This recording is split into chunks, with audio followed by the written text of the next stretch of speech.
اس کے بعد میں اگلا جو سوال ہے یہ گویانا ویسٹ انڈیز سے مولانا جابر صاحب نے پوچھا ہے.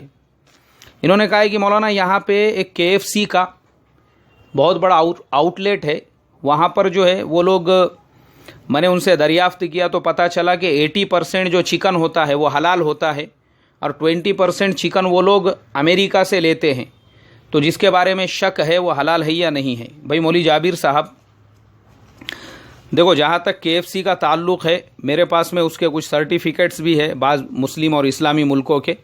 میں نے جہاں تک اس کی اسٹڈی اور تحقیق کیا ہوں تو چونکہ عرب ملکوں میں بھی KFC کو اجازت ہے اور وہاں پہ ان کو حلال سرٹیفکیٹ ملا ہوا ہے, اسی طریقے سے ملیشیا میں بھی. اور میں آپ کو بتا دوں کہ ملیشیا وہ ملک ہے, ان کا جو اسٹینڈرڈ ہے حلال سرٹیفکیٹ دینے کا وہ عرب ملکوں سے بھی زیادہ سخت ہے. اس لیے کہ ملیشین گورنمنٹ نے پچھلے دنوں میں جب دیکھا کہ ایک چاکلیٹ کیڈبری جس کو بناتی ہے اس کے اندر سور کی چربی ملائی جا رہی ہے, ان کے لیبورٹریز میں جب یہ پکی ہو گئی بات, انہوں نے ملیشیا میں اس کو بین کر دیا.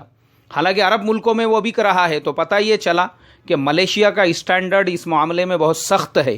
تو KFC کے اوپر بھی ملیشیا کی پوری کڑی نظر ہے اور ملیشین گورنمنٹ نے پورے تحقیقات کے بعد میں ان کو حلال کا سرٹیفکیٹ دیا ہے. تو چونکہ وہاں پر تو جگہ جگہ پہ KFC کے آپ کو آؤٹ لیٹ ملیں گے, عرب ملکوں میں بھی جگہ جگہ پر ملیں گے, یہاں تک کہ مکہ مکرمہ کے اندر بھی KFC کے بڑے بڑے جو ہے آؤٹ لیٹس ہے.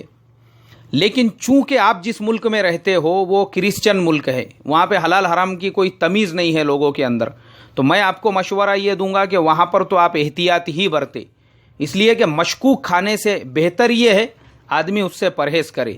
تو اس لیے احتیاط یہ مشکوک کھانے سے زیادہ بہتر ہے. تو آپ اس معاملے میں احتیاط کا ہی معاملہ, احتیاط کا ہی پہلو جو ہے اس کو ترجیح دے.